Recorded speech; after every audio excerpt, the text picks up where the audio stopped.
بسم الله الرحمن الرحيم. نحمده ونصلي على رسوله الكريم. أما بعد، أعوذ بالله من الشيطان الرجيم.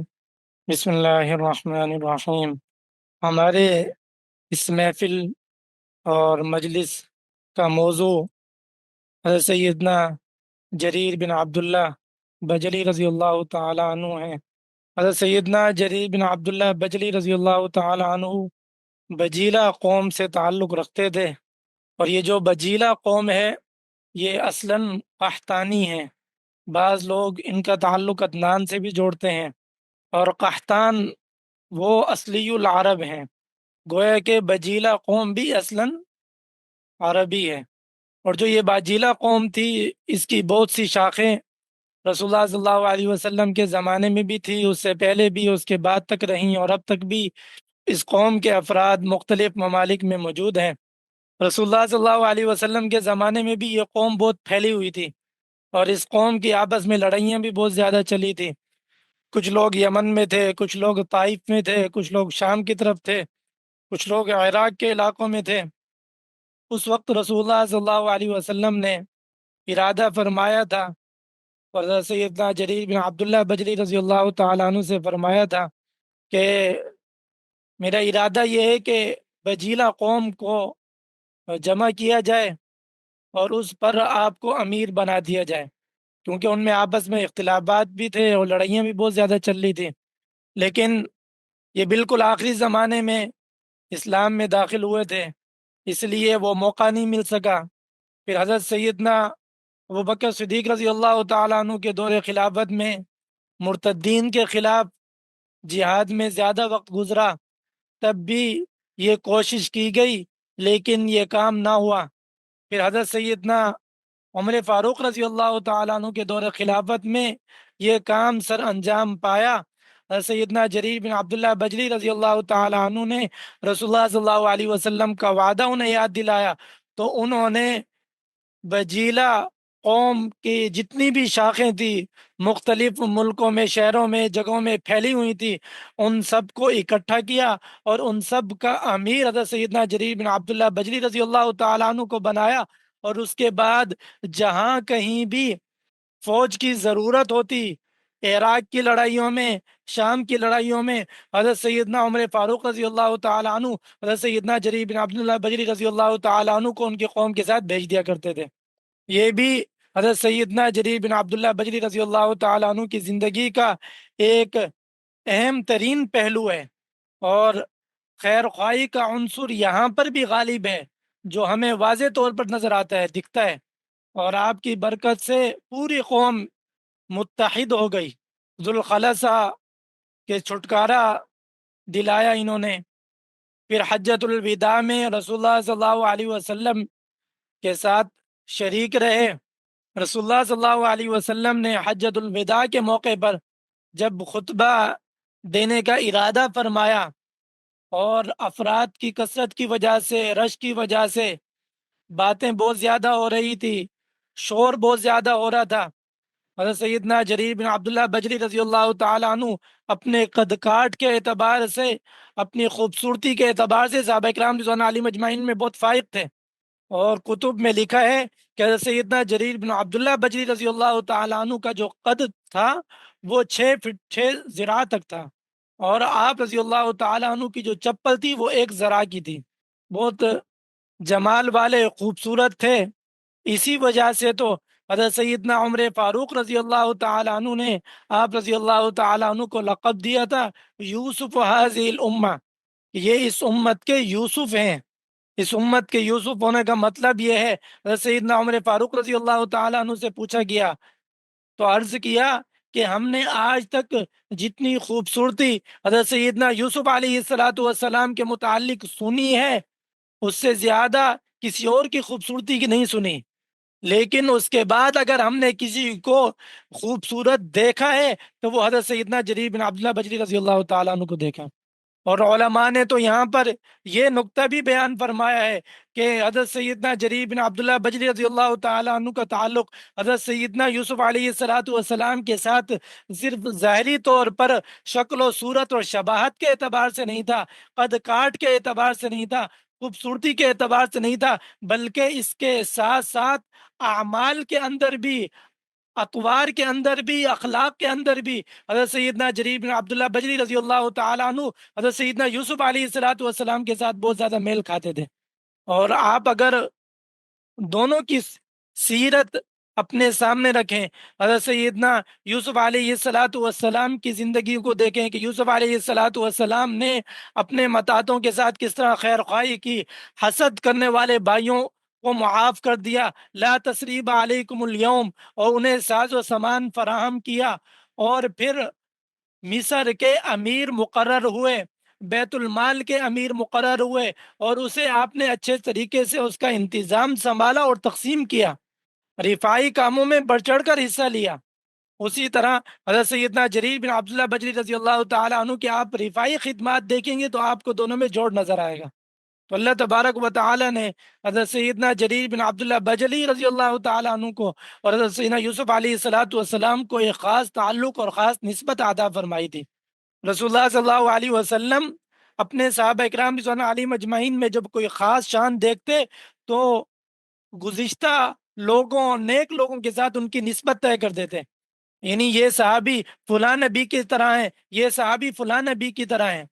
جس طرح صحابہ اکرام رضوان اللہ علیہم اجمعین میں یہ بات مشہور تھی کہ حضرت سیدنا معاذ بن جبل رضی اللہ تعالی عنہ حضرت سیدنا ابراہیم علیہ الصلوۃ والسلام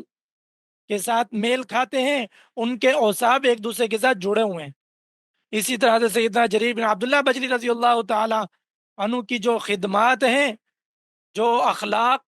اور اطوار ہیں، حضرت سیدنا یوسف علیہ الصلوۃ والسلام کے ساتھ بہت زیادہ ملے ہوئے ہیں۔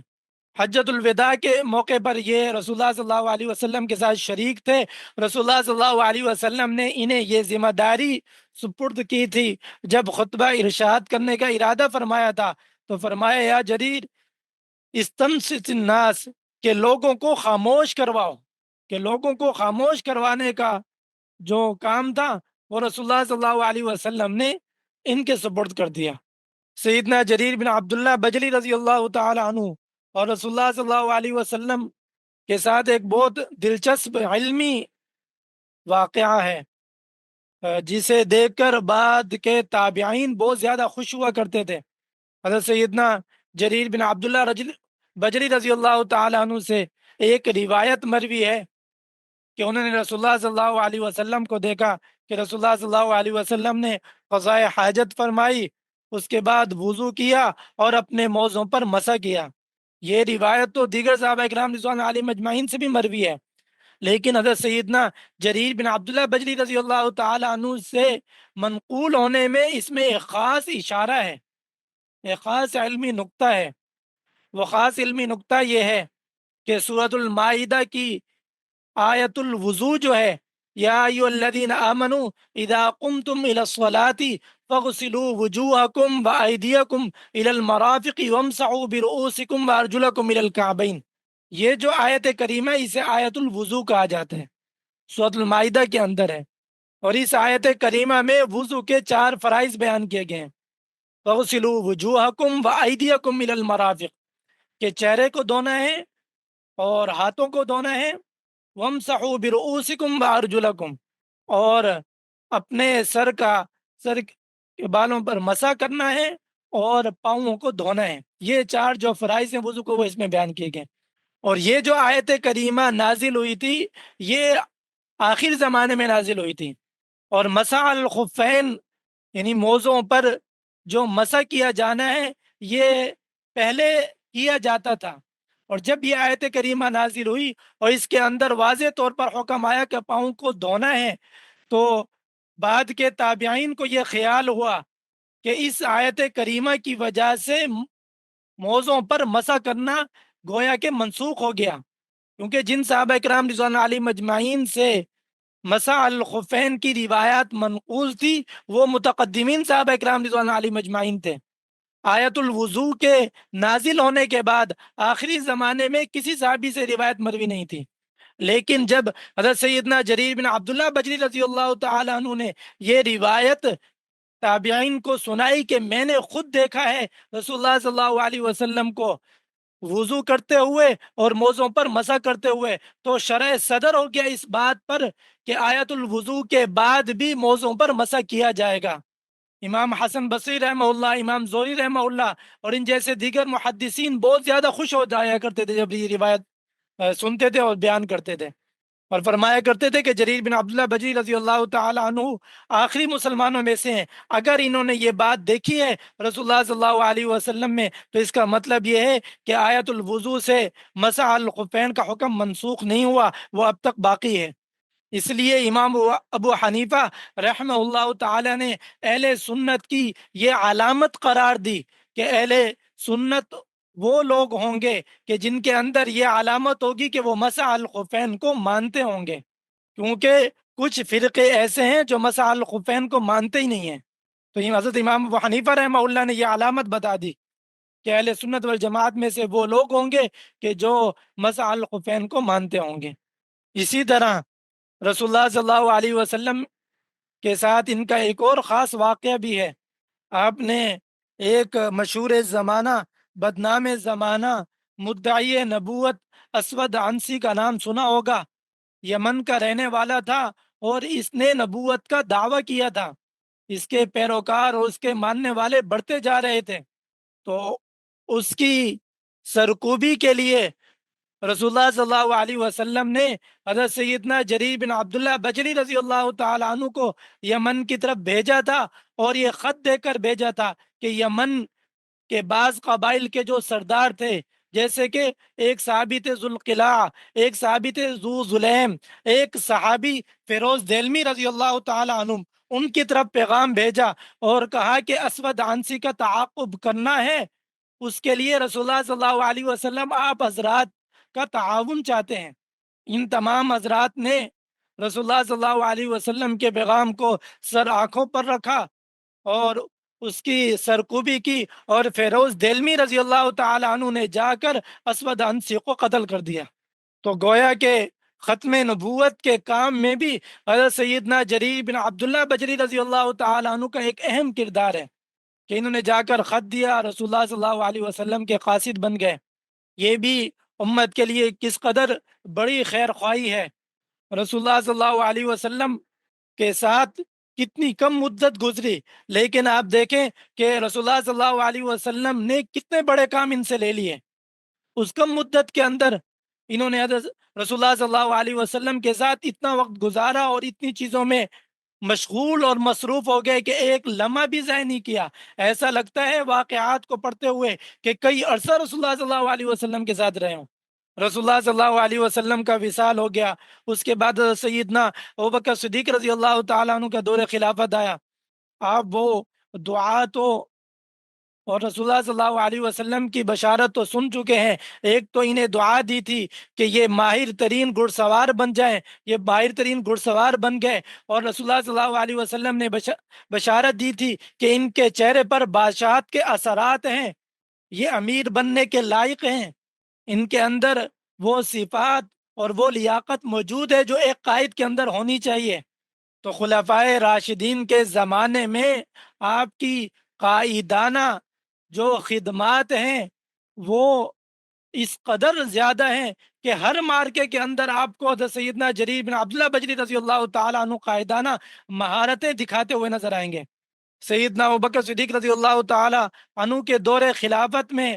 جو ایک سب سے بڑا کام ہوا وہ مرتدین کے خلاف تھا، مرتدین کے خلاف جہاد کا کام تھا، اور یمن میں بہت شورش ہوئی تھی ارتداد کے حوالے سے۔ بہت سے قبائل ایسے تھے انہوں نے زکوٰۃ دینے سے منع کر دیا تھا، تو حضرت سیدنا ابوبکر صدیق رضی اللہ تعالی عنہ نے یمن کے مرتدین سے مقابلے کے لیے حضرت سیدنا جریر بن عبداللہ بجلی رضی اللہ تعالی عنہ کو بھیجا تھا، اور صحابہ کرام رضوان اللہ علیہم اجمعین بھی ان کے ہمراہ تھے، لیکن ان میں ایک بہت بڑا نام حضرت سیدنا جریر بن عبداللہ بجلی رضی اللہ تعالی عنہ کا آتا ہے۔ اور اسود عنسی کے پیروکار جو بہت بڑی تعداد میں پھیلے ہوئے تھے وہ بھی مرتد ہو گئے تھے، ان کی سرکوبی بھی حضرت سیدنا ابوبکر صدیق رضی اللہ تعالیٰ عنہ کے دور خلافت میں ہوئی، اور اس میں ایک بہت اہم کردار حضرت سیدنا جریر بن عبداللہ بجلی رضی اللہ تعالیٰ عنہ کا تھا۔ اس کے بعد آپ حضرت سیدنا خالد بن ولید رضی اللہ تعالیٰ عنہ کے ساتھ مل گئے۔ حضرت سیدنا ابوبکر صدیق رضی اللہ تعالیٰ عنہ کا دور خلافت ختم ہوا، حضرت سیدنا عمر فاروق رضی اللہ تعالیٰ عنہ کا دور خلافت آیا، اور ان کے دور خلافت میں ایک بڑا کام تو وہ ہوا تھا جو پہلے عرض کیا گیا کہ بجیلا قوم جو منتشر تھی، متفرق تھی، الگ الگ جگہوں پر تھی، اور آپس میں بہت زیادہ اختلاف تھا، زمانے جاہلیت میں لڑائیاں چلتی آ رہی تھی، تو ضرورت اس بات کی تھی کہ پوری قوم بجیلا کی جتنی بھی شاخیں ہیں ان تمام کو جمع کیا جائے، ان کا ایک امیر بنایا جائے۔ تو حضرت سیدنا عمر فاروق رضی اللہ تعالیٰ عنہ نے یہ کام سر انجام دیا، ان تمام لوگوں کو جمع کیا، اور جمع کرنے کے بعد ان کا امیر حضرت سیدنا جریر بن عبداللہ بجلی رضی اللہ تعالیٰ عنہ کو بنا دیا۔ اور پھر رومیوں کے ساتھ لڑائی ہو یا پھر فارسیوں کے ساتھ لڑائی ہو، حضرت سیدنا جریر بن عبداللہ بجلی رضی اللہ تعالیٰ عنہ آگے آگے نظر آتے ہیں۔ کئی علاقوں کی فتوحات میں حضرت سیدنا جریر بن عبداللہ بجلی رضی اللہ تعالیٰ عنہ کا ہاتھ ہے۔ عراق میں مثنہ ابن حارثہ رضی اللہ تعالیٰ عنہ تھے، حضرت سیدنا عمر فاروق رضی اللہ تعالیٰ عنہ نے ان کی مدد کے لیے حضرت سیدنا جریر بن عبداللہ بجلی رضی اللہ تعالیٰ عنہ کو بھیجا تھا، اور ان کے قوم کے افراد کو بھیجا تھا۔ اور رومیوں کے خلاف سب سے زیادہ فتوحات کرنے والے حضرت سیدنا خالد بن ولید رضی اللہ تعالیٰ عنہ تھے، اور ان کے ساتھ جڑنے والے ان کے لشکر کا حصہ اور ان کے لشکر کے حصوں کے عمراء میں سے ایک حضرت سیدنا جریر بن عبداللہ بجلی رضی اللہ تعالیٰ عنہ تھے۔ آپ نے جنگ یرموک کا نام سنا ہوگا کہ جو رومیوں اور بازنطینیوں کے خلاف ہوئی تھی، حضرت سیدنا عمر فاروق رضی اللہ تعالیٰ عنہ کے دور خلافت میں، اور اس جنگ کے بڑے امیر حضرت سیدنا خالد بن ولید رضی اللہ تعالیٰ عنہ تھے، اور ان کے ساتھ عمراء میں حضرت سیدنا جریر بن عبداللہ بجلی رضی اللہ تعالیٰ عنہ بھی تھے۔ اسی طرح اور جب جنگ قادسیہ ہوئی، جس کے بڑے امیر حضرت سیدنا سعد بن ابی وقاص رضی اللہ تعالیٰ عنہ تھے، اس کے لشکر کے جو حصے ہوتے ہیں، لشکر کے عمومی بنیادی طور پر 5 حصے ہوتے ہیں۔ ایک میمنہ ہوتا ہے، ایک میسرہ ہوتا ہے، یعنی امیر کے دائیں جانب ہوگا، بائیں جانب ہوگا، ایک قلب ہوتا ہے جو درمیان میں ہوتا ہے، ایک مقدمۃ الجیش ہوتا ہے جو آگے ہوتا ہے، اور ایک مؤخرۃ الجیش ہوتا ہے جو پیچھے ہوتا ہے۔ لشکر کو اس طرح 5 حصوں میں تقسیم کیا جاتے ہیں۔ تو حضرت سیدنا سعد بن ابی وقاص اللہ تعالی عنہ قادسیہ جنگ کے امیر تھے، جس کے بعد عراق فتح ہوا تھا، اور ان لشکر کے میمنہ کے جو امیر تھے، دائیں جانب کے جو امیر تھے، وہ حضرت سیدنا جریر بن عبداللہ بجلی رضی اللہ تعالیٰ عنہ تھے۔ آپ اگر زمانہ دیکھیں گے جنگ یرموک کا اور جنگ قادسیہ کا، بہت کم زمانہ ہے۔ کچھ عرصہ پہلے جنگ یرموک ہوئی، اس میں اللہ تبارک و تعالی نے بازنطینیوں پر، رومیوں پر مسلمانوں کو فتح عطا فرمائی۔ وہاں پر بھی حضرت سیدنا جریر بن عبداللہ مجری رضی اللہ تعالیٰ عنہ موجود ہیں۔ دوسری جگہ کچھ ہی عرصے کے بعد جنگ قادسیہ ہوئی، حضرت سیدنا سعد بن ابی وقاص اللہ تعالیٰ عنہ کی سرکردگی کے اندر، اور اس کے میمنہ کے امیر حضرت سیدنا جریر بن عبداللہ بجری رضی اللہ تعالیٰ عنہ تھے۔ اور عراق کی طرف کی جتنی بھی فتوحات ہوئیں، اکثر مقامات پر حضرت سیدنا جریر بن عبداللہ بجری رضی اللہ تعالیٰ عنہ موجود تھے۔ نہا آپ نے ایک نام سنا ہوگا، ایران کا ایک علاقہ ہے نہاوند، اس کی فتح میں حضرت سیدنا عمر فاروق رضی اللہ تعالیٰ عنہ نے حضرت سیدنا جریر بن عبداللہ بجری رضی اللہ تعالیٰ عنہ کو بھی بھیجا تھا لشکر پر۔ پہلے سیدنا عمر فاروق رضی اللہ عنہ کا ارادہ ہوا کہ میں خود جاتا ہوں۔ اس فتح کو فتح الفتوح کہتے ہیں، کیونکہ اس فتح کے بعد فتوحات کے دروازے کھل گئے تھے، تو ارادہ ہوا کہ خود جاتا ہوں۔ حضرت سیدنا علی المرتضیٰ رضی اللہ تعالیٰ عنہ نے مشورہ دیا کہ نہیں، آپ خود نہ جائیں، کسی کو امیر بنا کر بھیج دیں۔ تو حضرت سیدنا عمر فاروق رضی اللہ تعالیٰ عنہ نے لشکر پر نعمان ابن مقرن رضی اللہ تعالیٰ عنہ کو لشکر کا امیر بنایا، اور فرمایا کہ اگر نعمان شہید ہو جائیں تو لوگوں کے امیر حذیفہ ابن یمان رضی اللہ تعالیٰ عنہ ہوں گے، اور اگر حذیفہ بن یمان رضی اللہ تعالیٰ عنہ بھی شہید ہو جائیں تو اس کے بعد لوگوں کے امیر جریر بن عبداللہ بجری رضی اللہ تعالیٰ عنہ ہوں گے۔ اللہ تبارک و تعالیٰ نے مسلمانوں کو یہ فتح الفتوح فتح عطا فرما دی، بڑی فتح عطا فرما دی، اور اس فتح کے بعد تو علاقے چند مدت کے بعد فتح ہونا شروع ہو گیا، پورا کا پورا عراق فتح ہو گیا۔ تو حضرت سیدنا عمر فاروق رضی اللہ تعالیٰ عنہ کے پورے دور خلافت میں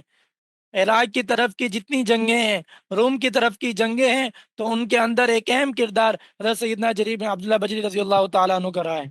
سیدنا عمر فاروق رضی اللہ عنہ کے دور خلافت کے بعد حضرت سیدنا عثمان غنی رضی اللہ تعالیٰ عنہ کا دور خلافت آیا۔ اس وقت حمزان کی فتح ہوئی، اور حمزان کی فتح میں کہ جو امیر تھے اس فتح کے، وہ حضرت سیدنا جریر بن عبداللہ بجلی رضی اللہ تعالیٰ عنہ تھے۔ اس علاقے کی فتح میں حضرت سیدنا جریر بن عبداللہ بجلی رضی اللہ تعالیٰ عنہ کی جو آنکھ تھی وہ شہید ہو گئی تھی، تیر لگا تھا، کافی زخمی ہو گئی، شہید ہو گئی۔ حضرت سیدنا جریر بن عبداللہ بجلی رضی اللہ تعالیٰ عنہ نے اس وقت یہ ارشاد فرمایا، احتسبتها عند اللہ الذی زین بها وجہی ونور لی ما شاء ثم سلبنیها فی سبیلہ، کہ اس آنکھ کے پھوٹنے کو، اس آنکھ کی شہادت کو میں اللہ تبارک و تعالیٰ کے پاس نیکی کا امیدوار ہوں کہ اللہ تبارک و تعالیٰ مجھے نیکی عطا فرمائیں گے۔ وہ اللہ تبارک و تعالیٰ کہ جس نے اس آنکھ کے ذریعے میرے چہرے کو رونق بخشی تھی، زینت بخشی تھی، اور میرے لیے چیزوں کو منور کیا تھا، اور پھر اس آنکھ کو اللہ تبارک و تعالیٰ نے اپنے راستے میں قبول بھی کر لیا، اپنے راستے میں لے لی اس آنکھ کو۔ تو یہاں سے حضرت سیدنا جریر بن عبداللہ بجلی رضی اللہ تعالیٰ عنہ کا صبر معلوم ہوتا ہے کہ کس قدر رضا بالقضا تھی، کس قدر ان کے اندر صبر تھا، کس قدر شکر گزاری تھی کہ اس عالم میں بھی اللہ تبارک و تعالیٰ کا شکر ادا کر لیں۔ حضرت سیدنا عثمان غنی رضی اللہ تعالیٰ عنہ کے دور خلافت میں یہ بھی فتح ہوا، اور قرقیسیہ ایک علاقہ ہے کوفہ سے جس کا تعلق ہے، تو حضرت عثمان غنی رضی اللہ تعالیٰ عنہ نے اس کا عامل بھی حضرت سیدنا جریر بن عبداللہ بجلی رضی اللہ تعالیٰ عنہ کو بنا دیا تھا، اور آخری وقت تک آپ رضی اللہ تعالیٰ عنہ یہیں رہے، اور اسی علاقے میں آپ رضی اللہ تعالیٰ عنہ کا انتقال ہوا۔ حضرت سیدنا عثمان غنی رضی اللہ تعالیٰ عنہ کے دور خلافت کے بعد حضرت سیدنا علی المرتضیٰ رضی اللہ تعالیٰ عنہ کا دور خلافت آیا، اور اس میں پھر جنگ صفین ہوئی۔ حضرت سیدنا معاویہ رضی اللہ تعالیٰ عنہ شام میں چلے گئے، حضرت سیدنا علی المرتضیٰ رضی اللہ تعالیٰ عنہ کوفہ کے اندر ہیں۔ تو اس وقت جو پوری بجیلہ قوم تھی وہ حضرت سیدنا علی المرتضیٰ رضی اللہ تعالیٰ عنہ کے ساتھ تھی۔ حضرت سیدنا جریر بن عبداللہ بجلی رضی اللہ تعالیٰ عنہ نے اس وقت امت کو متحد کرنے میں بہت اہم کردار ادا کیا۔ امت کا شرازہ بکھر رہا تھا، دو حصوں میں بٹ گئی تھی۔ ایک طرف شام میں حضرت سیدنا معاویہ رضی اللہ تعالیٰ عنہ کی خلافت قائم ہو گئی، دوسری طرف کوفہ کے اندر علی المرتضیٰ رضی اللہ عنہ کی خلافت قائم ہو گئی۔ تو ابتدائی شروع میں حضرت سیدنا جریر بن عبداللہ بجلی رضی اللہ تعالیٰ عنہ حضرت سیدنا علی المرتضیٰ رضی اللہ تعالیٰ عنہ کی خدمت میں حاضر ہوئے، اور عرض کیا کہ مجھے اپنا نائب بنا کر بھیج دو معاویہ رضی اللہ تعالیٰ عنہ کے پاس، تاکہ میں وہاں جا کر صلح کی اور امن کی اور بیعت کی بات کر لوں، کیونکہ آپ کی جو شخصیت تھی یہ صحابہ اکرام رضوان اللہ علیہم اجمعین میں بہت زیادہ جاذب بھی تھی اور متفق بھی تھی۔ چنانچہ حضرت سیدنا علی المرتضیٰ رضی اللہ تعالیٰ عنہ نے اپنا نائب بنا کر آپ رضی اللہ تعالیٰ عنہ کو معاویہ رضی اللہ عنہ کی طرف بھیج دیا، لیکن وہ بات نہیں بنی، وہ صلح نہیں ہو سکی، وہ خلافت اسی طرح قائم رہی۔ اس کے بعد حضرت سیدنا جریر بن عبداللہ بجلی رضی اللہ تعالیٰ عنہ بالکل الگ تھلگ ہو گئے۔ اس کے بعد نہ وہ باقاعدہ طور پر حضرت سیدنا علی المرتضیٰ رضی اللہ تعالیٰ عنہ کے لشکر کا حصہ تھے، اور نہ ہی حضرت سیدنا معاویہ رضی اللہ عنہ کے لشکر کا حصہ تھے۔ کئی لوگوں نے ان سے جا کر گزارش کی، یہ بات رکھی کہ آپ نے معاویہ رضی اللہ تعالیٰ عنہ سے کنارہ کر لی ہے تو حضرت سیدنا علی المرتضیٰ رضی اللہ تعالیٰ عنہ کے ساتھ مل جائیں، ان کے ساتھ مل کر لڑیں۔ کہا کہ نہیں، جو جہاد تھا وہ ہم نے کر لیا، یہ تو مسلمان آپس میں لڑ رہے ہیں، اس میں ہم کوئی حصہ شامل نہیں کریں گے۔ یہاں پر حضرت سیدنا جریر بن عبداللہ بجلی رضی اللہ تعالیٰ عنہ کا خیر خواہی کا جو جذبہ تھا وہ ہمیں نظر آتے ہیں۔ صحابہ اکرام رضوان اللہ علیہم اجمعین میں کئی صحابہ اکرام رضوان اللہ علیہم اجمعین ایسے تھے کہ جو ایسے موقع پر، جنگ کے موقع پر بالکل الگ ہو گئے تھے، اور انہوں نے اپنے ہاتھوں کو، اپنی رائے کو کسی کی طرف جھکایا نہیں، کہ تاکہ مسلمانوں کے خون سے ان کے ہاتھ پاک آلود نہ ہوں۔ حضرت سیدنا عبداللہ بن عمر رضی اللہ تعالیٰ عنہ انہی میں سے تھے، اور کئی صحابہ کرام رضوان علیہم اجمعین تھے۔ اسی طرح سیدنا جریر بن عبداللہ بجلی رضی اللہ تعالیٰ عنہ بھی انہی میں سے تھے، اور ان کے زندگی کی اس عمل سے امت کو یہ سبق ملتا ہے کہ جب امت میں انتشار ہو رہا ہو، امت آپس میں لڑ بڑ رہی ہو، تو اس وقت الگ تھلگ ہو جانا چاہیے۔ اور آج کے زمانے میں بھی ہمیں حضرت سیدنا جریر بن عبداللہ بجلی رضی اللہ تعالی عنہ کے اس عمل کو اپنانا چاہیے کہ جہاں پر مسلمان آپس میں ایک دوسرے کی ٹانگیں کھینچ رہے، کوئی ایک آدمی کو کافر کہہ رہے، کوئی دوسرے آدمی کو مرتد کہہ رہے، کوئی تیسرے کو فاسق کہہ رہے، کوئی کسی کو بدعتی کہہ رہے، مسلمان آپس میں اس بنیاد پر لڑ رہے ہیں، لڑائیاں ہو رہی ہیں ان کی۔ تو ایسے موقع پر خیر خواہانہ جو رویہ ہے وہ یہ ہے کہ آپ الگ تھلگ ہو جائیں۔ حضرت سیدنا جریر بن عبداللہ بجلی رضی اللہ تعالی عنہ جو خیر خواہی کا گویا کہ مجسم تھے، انہوں نے ہمیں یہ کر کے بتایا۔ حضرت سیدنا جریر بن عبداللہ بجلی رضی اللہ تعالی عنہ کا جو انتقال ہوتا ہے وہ قرقیسیہ علاقے میں ہوا۔ اس کے بعد آپ الگ تھلگ ہو کر دونوں جماعتوں سے وہاں پر رہے، اور آخری وقت تک وہیں پر رہے، وہیں پر آپ کا انتقال ہوا۔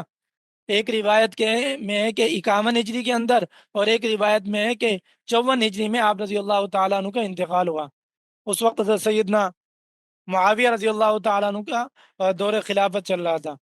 حضرت سیدنا جریر بن عبداللہ بجلی رضی اللہ تعالیٰ عنہ سے کئی روایات مروی ہیں۔ بعض حضرات فرماتے ہیں کہ 100 کی تعداد ہے اگر ان کی مقررات کو ملا دیا جائے، جبکہ بعض کہتے ہیں کہ ان کی تعداد، روایات کی تعداد 100 سے بھی زائد ہے۔ اور اگر آپ حضرت سیدنا جریر بن عبداللہ بجلی رضی اللہ تعالیٰ عنہ کی روایات کو دیکھیں گے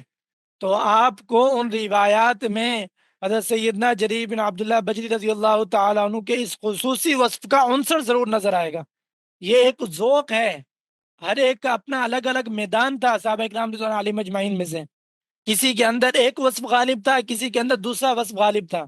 اسی لیے فقہ کی جو روایات ہوں گی وہ ایک صحابی سے مروی ہوں گی، زہد کی روایات ہوں گی وہ دوسرے صحابی سے مروی ہوں گی، تجارت کے متعلق روایات ہوں گی وہ کسی تیسرے صحابی سے مروی ہوں گی، اور میراث کے متعلق روایات ہوں گی وہ کسی اور صحابی سے مروی ہوں گی۔ یعنی غالب طور پر ایسا ہوگا کیونکہ ان کی ذات کے اندر یہ عنصر غالب تھا۔ کچھ صحابہ اکرام رضوان علیہم اجمعین تو ایسے ہیں کہ جن سے ہر طرح کی روایات مروی ہیں، کیونکہ انہوں نے اپنی زندگی کا مقصد ہی روایت کو بنا لیا تھا، اور بعض کے اندر خصوصی اوصاف تھے تو اس اعتبار سے روایات ان سے مروی ہیں۔ تو یہ بھی ایک طریقہ ہے روایات کو تلاش کرنے کا، روایات کو دیکھنے کا، اور روایات کے مفہوم کو سمجھنے کا، کہ اگر آپ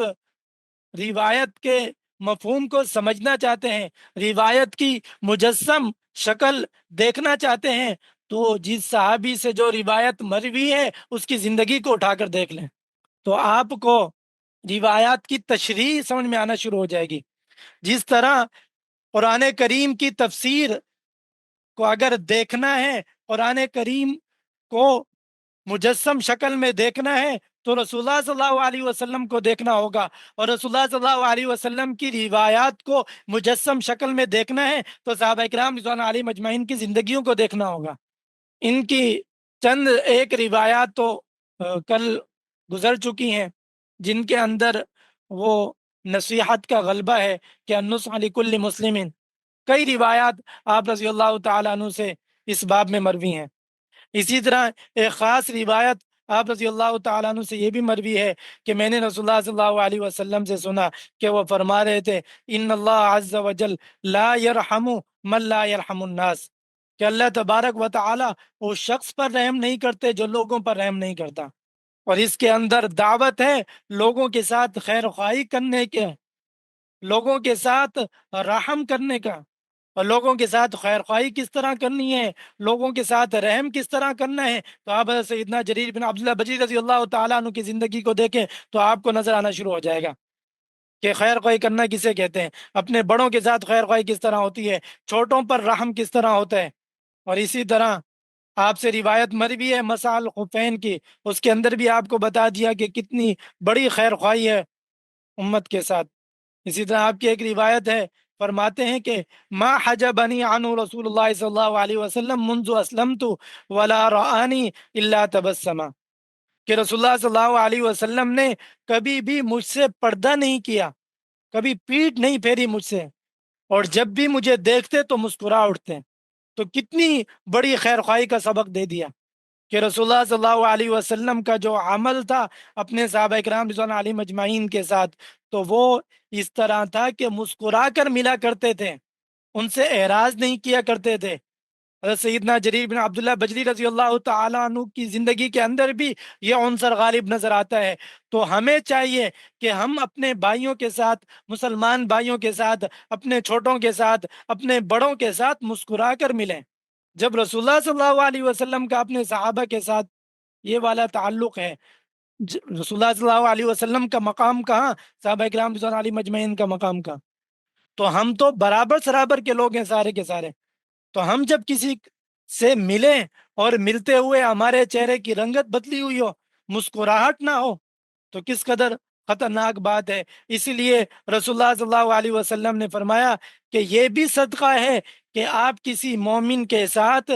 وجاہت والے چہرے کے ساتھ، خوشی والے چہرے کے ساتھ ملاقات کریں۔ اور اسی طرح وہ جو آپ نے مشہور روایت سنی ہوگی کہ من سن فی الاسلام سنتا حسنتا فلہ اجرها واجر من عمل بها بعده من غیر ان ينتقص من اجورهم شیء، کہ جس شخص نے اسلام کے اندر اچھی سنت کو، اچھے طریقے کو جاری کیا، تو اس کا اجر اسے بھی ملے گا، اور اس کے بعد جتنے لوگ اس پر عمل کرنے والے ہوں گے اسے بھی، ان کا اجر بھی اسے ملے گا، اور ان لوگوں کے اجر میں کچھ کمی نہیں ہوگی۔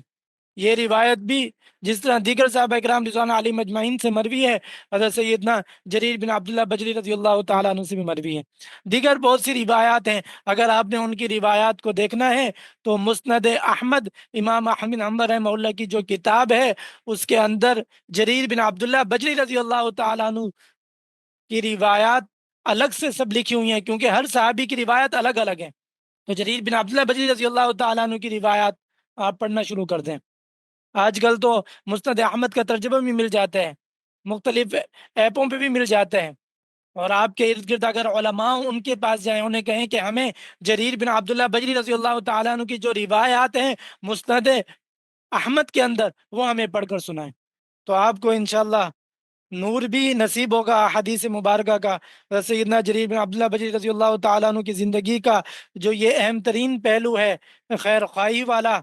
تو وہ اس کی جھلک بھی آپ کو نظر آئے گی، اور اس کی برکت سے اللہ تبارک و تعالی مجھے بھی اور آپ سب کو بھی حضرت سیدنا جریر بن عبداللہ بجلی رضی اللہ تعالیٰ عنہ کے نقش قدم پر چلنے کی توفیق نصیب فرمائے۔ اور آج کی مجلس کا اور سننے کا اور سنانے کا جو اصال ثواب ہے، وہ بھی ہم سیدنا جریر بن عبداللہ بجلی رضی اللہ تعالیٰ عنہ کی خدمت میں پیش کرتے ہیں، اور اسی طرح والد محترم حافظ محمد خلیل اللہ رحمہ اللہ تعالی ان کی قبور پر بھی پیش کرتے ہیں۔ اللہ تبارک و تعالی ان کی کامل مغفرت فرمائے۔ اور اسی طرح ہمارے چچا زاد بھائی حکیم طاہر انور رحمہ اللہ تعالی، جن کا حال ہی میں انتقال ہوا، اللہ تبارک و تعالی ان کی قبر کو منور فرما دیں، قبر کے عذاب سے نجات نصیب فرما دیں، اور محشر میں اللہ تبارک و تعالی انہیں سرخرو فرمائیں۔ وآخر دعوانا ان الحمد للہ رب العالمین۔ السلام علیکم ورحمۃ اللہ وبرکاتہ۔